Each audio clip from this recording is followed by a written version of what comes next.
இன்றைக்கி என்ன பார்க்க போகிறோன்னா சிம்பிளான கத்திரிக்காய் ஃப்ரை. வடச்சட்டியில் எண்ணெய் ஊற்றி கடுகு நல்லா பொரிஞ்சதும் கருவேப்பிலை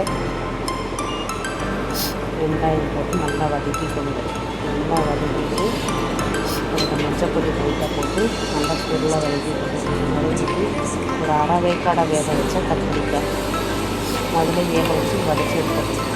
அதுக்கப்புறம் நல்லா வதக்கிட்டு தேங்காய் ஜீரகம் நல்லா போடு உரம்பு பக்கம் பச்சை மிளகாய் போட்டு நல்லா நெருன்னு அரைச்சிட்டு அதை அப்படியே நம்ம கத்திரிக்காய் கூட மிக்ஸ் பண்ணி உடல் ஊற்றி இறக்குனா நம்ம சூப்பரான கத்திரிக்காய் எண்ணெய் கத்திரிக்காய் ரெடி. சிம்பிளாக இருக்கும், ஆனால் நல்லா டேஸ்ட்டாக இருக்கும். செஞ்சு பார்க்கலாம். கருவேப்பிலை மஞ்சளை லாஸ்ட்டு போய் இருக்கும், நல்லாயிருக்கும், டேஸ்ட்டாக அருமையாக இருக்கும், சிம்பிளாக இருக்கும். செஞ்சு பாருங்கள்.